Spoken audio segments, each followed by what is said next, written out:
नमस्कार दोस्तों, रिसेंटली हिमाचल प्रदेश, शिमला और कई सारी जगहों पे भारत के अंदर लैंडस्लाइड देखने को मिली। दर्दनाक तस्वीरें देखने को मिल रही है। परिवार उजड़ रहे हैं, घर टूट रहे हैं, लोग रो रहे हैं। ऐसी कंडीशन के अंदर लगभग 72 लोगों की मृत्यु हिमाचल प्रदेश और शिमला की लैंडस्लाइड के अंदर अभी के समय पे देखने को मिल रही है। येलो अलर्ट जारी कर दिया गया है। इसके पहले उत्तराखंड के अंदर भी सिमिलर लैंडस्लाइड देखने को मिली। उसके पहले वेस्टर्न घाट के अंदर, उसके पहले कोंकण रीजन के अंदर, उसके पहले नॉर्थ ईस्ट रीजन के अंदर। पूरे भारत के अंदर जितने बड़े पर्वत हैं, चाहे वो हिमालय हो, चाहे वो वेस्टर्न घाट हो, वहां पर लैंडस्लाइड देखने को मिलती है। 15% भारत का क्षेत्र लैंडस्लाइड प्रोन एरिया है। हर साल ये लैंडस्लाइड आती तो है, पर बारिश को कारण बता के बात को टाल दिया जाता है। पर जब हर साल लैंडस्लाइड आती है तो सरकार यहां पर कुछ करती क्यों नहीं?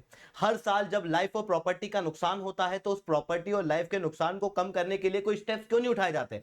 एनडीएमए द्वारा अपनी गाइडलाइंस और स्ट्रेटेजी के अंदर पहले भी हिमाचल प्रदेश की कमियों को बताया गया था, वहां पर क्या दिक्कतें हैं उसके लिए वार्न किया गया था, बट उसके बावजूद भी वहां पर प्रॉपर स्टेप्स नहीं उठाए गए, जिसके बाद आज हम लोगों को यह जान मानी का खतरा और प्रॉपर्टी का खतरा देखने को मिल रहा है। दोस्तों, ऐसा क्यों हो रहा है? क्या एनडीएमए ने अपनी गाइडलाइन के अंदर कहा है? और भविष्य के अंदर हम लोग किस तरीके से इन चीजों को ठीक कर सकते हैं? उन सारी चीजों को मैं शुभेंद्र चौहान इस सेशन के अंदर आप लोगों के साथ में डिस्कस करूंगा। बट उसके पहले आप लोग मेरे साथ में SRC10 टेलीग्राम ग्रुप के ऊपर जुड़ सकते हो। मेरे क्लास की अपडेट, पीपीटी, पीडीएफ सब कुछ आपको यहाँ पे मिल जाती है। इसके अलावा एक और इंपॉर्टेंट बात यह भी है कि यूपीएससी के अंदर इसके ऊपर क्वेश्चन भी आ चुका है लैंडस्लाइड के ऊपर। 2022 के अंदर ही रिसेंटली क्वेश्चन देखने को मिला था नेशनल लैंडस्लाइड मैनेजमेंट स्ट्रेटजी के ऊपर। उसको आप देख सकते हो या फिर इस क्लास को अटेंड करने के बाद में उसको सॉल्व करने का प्रयास आप कर सकते हो। ठीक है दोस्तों, अगर आप लोगों को यूपीएससी सीएससी की तैयारी करना है तो इंडिया के टॉप एजुकेटर आप लोगों को पढ़ाएंगे। अगले साल आपका भी यहां पर चेहरा आ सकता है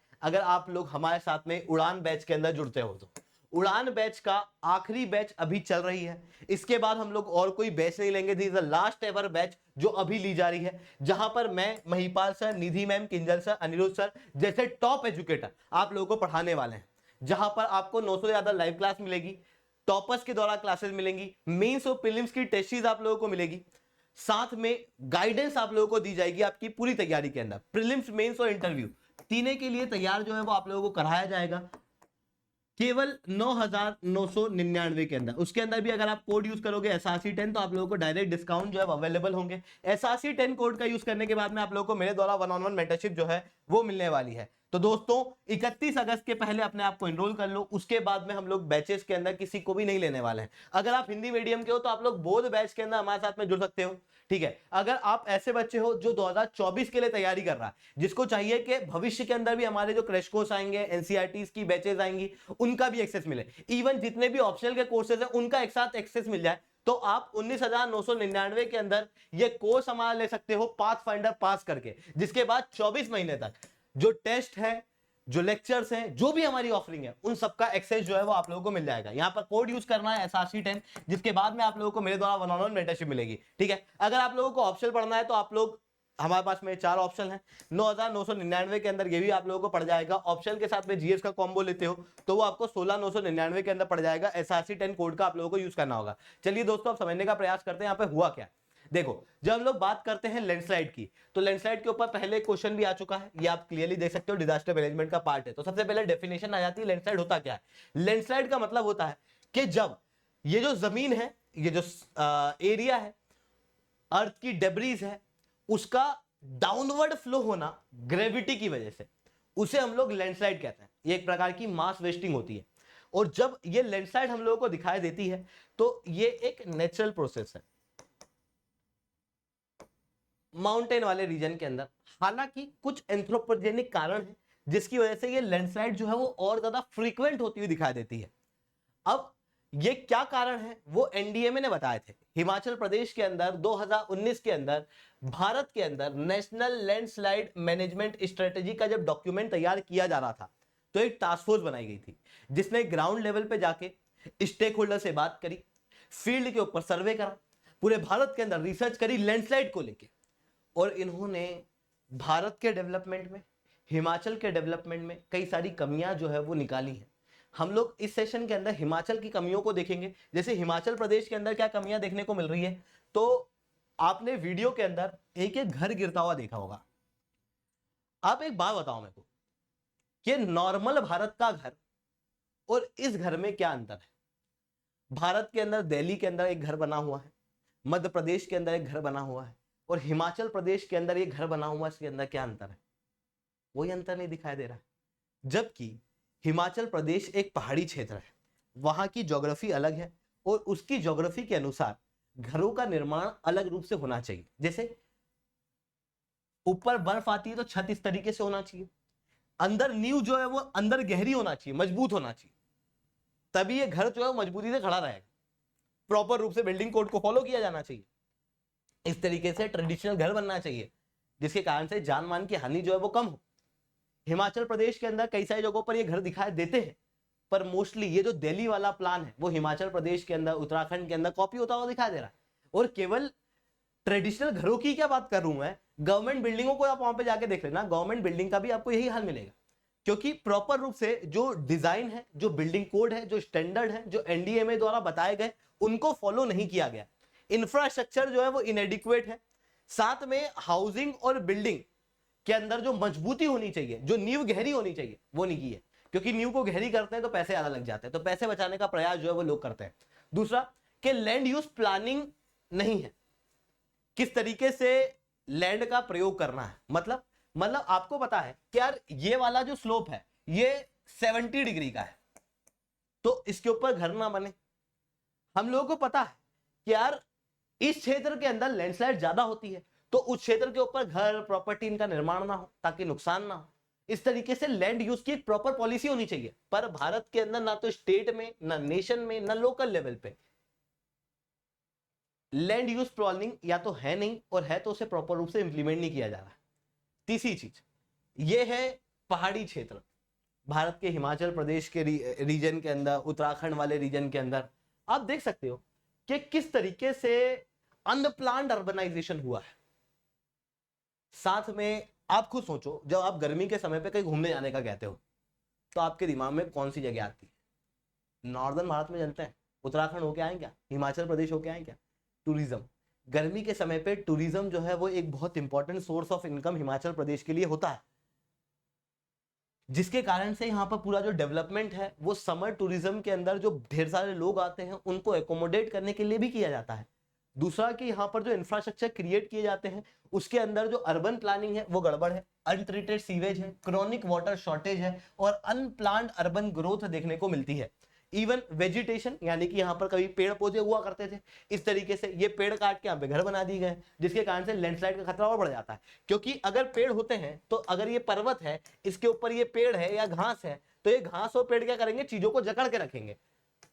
पर देखा कि यार यहाँ पर एक मंदिर है जहां पर बहुत लोग आते हैं, तो एक काम करते हैं, पेड़ काटते हैं और यहाँ पे घर ही घर बना देते हैं। तो टूरिज्म के आधार पर अर्बन प्लान देखने को मिलता है, जिसके कारण से लैंडस्लाइड का खतरा जो है वो और ज्यादा बढ़ता हुआ दिखाई दे रहा है। इसके अलावा पोल्यूशन और क्लाइमेट चेंज एक बहुत बड़ा कारण है।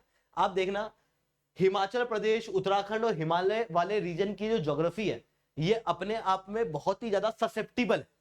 जैसे दिल्ली, हरियाणा, पंजाब, इन रीजन के अंदर और पूरे उत्तर भारत के अंदर आपको बहुत ज्यादा पॉल्यूशन देखने को मिलेगा। किस कारणों से?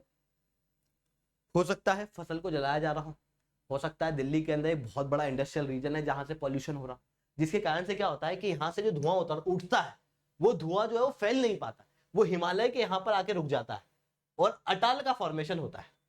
अटाल क्या होता है? Asian tropospheric aerosol layer.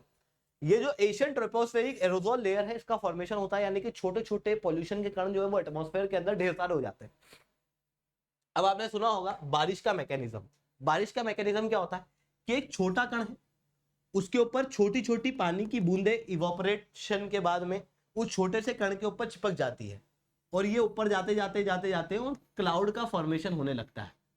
जब ये वाटर वेपर बहुत ज्यादा हो जाती है छोटे से कण के ऊपर, कि वो छोटा सा कण उसे झेल ना पाए, तो पानी जो है वो नीचे आ जाता, बारिश होने लगती।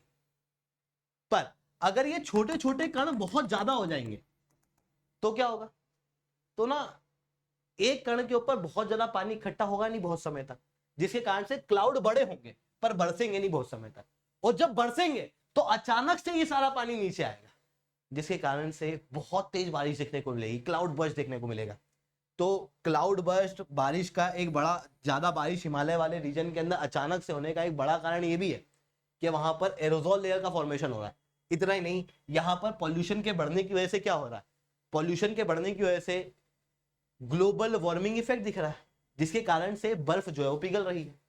पॉल्यूशन के अंदर आपने नाम सुना होगा ब्लैक सूट। ब्लैक सूट क्या होता है, कभी आपने कढ़ाई को गर्म करा है, उसके अंदर से नीचे हाथ डालना, वो काजल सा काला काला जो निकलता है वो ब्लैक सूट होता है। या फिर आपने अपनी गाड़ी के अंदर जो उसका साइलेंसर होता है उसके अंदर थोड़ा सा हाथ डाल के देखना, आपको काला काला अपनी उंगली के ऊपर आता हुआ दिखा देगा, वो ब्लैक सूट होता है। यहां पर भारी मात्रा में वो ब्लैक सूट निकल कर एटमॉस्फेयर में रिलीज हो रहा है, खास रूप से नॉर्दर्न प्लेन वाले रीजन के अंदर। वो ब्लैक सूट कहीं पे जाके जमता है, हिमालय की बर्फ पे। हिमालय की बर्फ सफेद होती तो क्या होगा कि सूरज की लेयर, सूरज की जो रोशनी है उसको रिफ्लेक्ट कर देगा, गर्मी को एब्जॉर्ब नहीं करेगा। पर अगर ब्लैक सूट वहां पर जम जाएगा, काला कलर हो जाएगा। काला कलर क्या करता है, गर्मी को जल्दी एब्जॉर्ब कर लेता है। जब गर्मी को जल्दी एब्जॉर्ब करता है, ऐसी कंडीशन में फिर बर्फ कैसी होंगी, पिघलने लगेगी। बर्फ पिघलने लगेगी तो फिर क्या होगा, अचानक से फ्लड आएंगे, और जब फ्लड आएगा तो उसके इनाम गोली के रूप में लैंडस्लाइड आता हुआ दिखा देगा। क्यों, क्योंकि पॉल्यूशन ज्यादा हो रहा है। इतना ही नहीं दोस्तों, म्यूनिसिपल बॉयलॉज भी बहुत गड़बड़ है, क्योंकि स्टेट के म्यूनिसिपालिटी के द्वारा या फिर स्टेट के अंदर जो कानून बनाए गए म्यूनिसिपालिटी के लिए, वहां पर प्रॉपर रूप से हिमालयन रीजन और वेस्टर्न घाट वाले रीजन, हमको पता है यहाँ पे लैंडस्लाइड आती है, तो उसके लिए क्या करना है, ऐसा कुछ निर्धारित ही नहीं किया गया। भारत के अंदर एक भी मंत्रालय के पास में लैंडस्लाइड को लेकर कोई पॉलिसी नहीं, तो फिर लैंडस्लाइड को हम लोग कैसे कंट्रोल करेंगे, क्योंकि हमारी जो पॉलिटिकल विल है वो कहीं ना कहीं कम है। इतना ही नहीं दोस्तों, शिमला के अंदर अभी रिसेंटली आपको लैंडस्लाइड देखने को मिली है। शिमला की वल्नरेबिलिटी और भी ज्यादा है। शिमला के अंदर ऐसी तो क्या वल्नरेबिलिटी है, सबसे पहले तो वही डिफॉरेस्टेशन, रोड को काट रहे हैं, है ना। जो हिल है ऐसे हुआ करती थी, इसको काट के इस तरीके से कर दी, यहां से रोड निकाल दिया, है ना। तो वो स्लोप कटिंग वगैरह जो है वो की जा रही है, जिसके कारण से लैंडस्लाइड का खतरा मिल रहा है। यहाँ पर पहाड़ था अच्छा वाला, बोले क्या करें, टनल बना दें, तो टनल बना दी वहां पे, तो क्या हो गया, पहाड़ कमजोर हो गया। यहीं पे फिर मिनरल वगैरह ढूंढने पहुंच गए तो माइनिंग कर दी, माइनिंग करी तो फिर क्या होगा कि पहाड़ कमजोर हो जाएंगे, लैंडस्लाइड का खतरा और ज्यादा बढ़ेगा।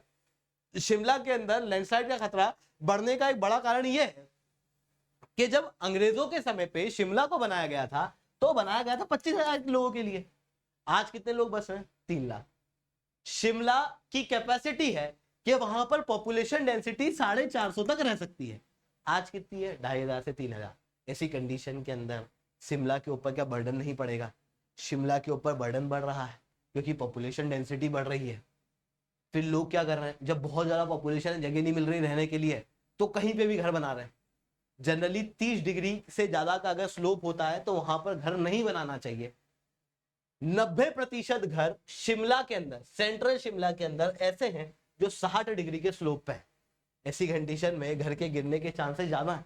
और ये घर बनाया है तो वो भी ऐसे बनाया है, एक मंजिल नहीं, 3, 4, 5, 6 मंजिल, तो फिर और ज्यादा खतरा जो है बनता हुआ दिखाई देता है। साथ में क्या है कि जब घर बना रहे थे तो नीचे नींव जो है वो गहरी रखने को कहा गया था, पर पैसा ज्यादा लग जाता है नींव गहरी करने में, इस कारण से नींव को गहरी करते नहीं है, तो फिर लैंडस्लाइड का खतरा और ज्यादा बढ़ता हुआ दिखाई देता है। ऐसी कंडीशन में अब हम लोगों को क्या करना चाहिए, तो देखो, ऐसे रीजन जहां पर लैंडस्लाइड का खतरा ज्यादा होता है वहां पर हिल के स्लोप को नहीं काटना चाहिए। यानी कि वहां पर अर्बन प्लानिंग, जैसे टेरेस फार्मिंग करने के लिए कि ये स्लोप था इसको काट के ऐसे कर दिया, या फिर ऐसे ये पहाड़ था इसको काटा और फिर यहां से रोड निकाल दिया, या फिर यहाँ पे घर बनाना शुरू कर दिए, वैसी चीजें ना की जाए। ऐसे एरिया के अंदर जहां पर लैंडस्लाइड का खतरा ज्यादा है, ऐसे क्षेत्र जिसका स्लोप जो है वो अनस्टेबल है, वहां पर इस तरीके की चीजें ना की जाए। इसके अलावा कंस्ट्रक्शन ऐसे क्षेत्रों के अंदर जहां पर 30 डिग्री से ज्यादा का स्लोप है या फिर लैंडस्लाइड का खतरा बहुत ज्यादा है, वहां पर कंस्ट्रक्शन ना किया जाए। साथ में लोड बियरिंग टेस्ट किया जाए कि किस स्लोप का कितना लोड करने की कैपेसिटी है, शिमला के अंदर कितने लोग रह सकते हैं, उसकी कैपेसिटी कितनी है, यह जानकारी होना बहुत ज्यादा जरूरी है। किन क्षेत्रों में खतरा बना हुआ है लैंडस्लाइड का, उसका डाटा इकट्ठा करना, स्लोप कहां पर कितना है उसका डाटा इकट्ठा करना, और उसके आधार पर फिर लैंड यूज की प्लानिंग करना, उसकी पॉलिसी निर्धारित करना, यह जरूरी है। फिर उसके बाद में एक बेसिक डाटा जो है वो तैयार किया जाए, कहां पर कितनी बारिश होती है, भूकंप के आने की संभावनाएं कहां पर ज्यादा है, ऐसी कंडीशन में लैंडस्लाइड का खतरा कहां ज्यादा बनता है, वहां पर और ज्यादा ध्यान दिया जाए कंस्ट्रक्शन वगैरह के अंदर, वहां पर बिल्डिंग कोड को और ज्यादा इफेक्टिव रूप से इंप्लीमेंट किया जाए, लोगों की आबादी कम रखी जाए, वो सारी चीजों को यहाँ पर देखना जरूरी है। साथ में नेशनल लेवल की स्ट्रेटजी ऑलरेडी बनाई जा चुकी है लैंडस्लाइड को लेके एनडीएमए द्वारा, तो उस स्ट्रेटजी को प्रॉपर रूप से इंप्लीमेंट करना वो इंपॉर्टेंट है। तो ये चीजें हम लोगों को यहाँ पर देखने को मिल रही है। दोस्तों लेक्चर अच्छा लगा हो तो लाइक करना, लेक्चर बहुत अच्छा लगा हो तो नीचे SRC10 कमेंट करना। आज के लिए इतना रखते हैं, that's all from my side. जय हिंद, जय भारत।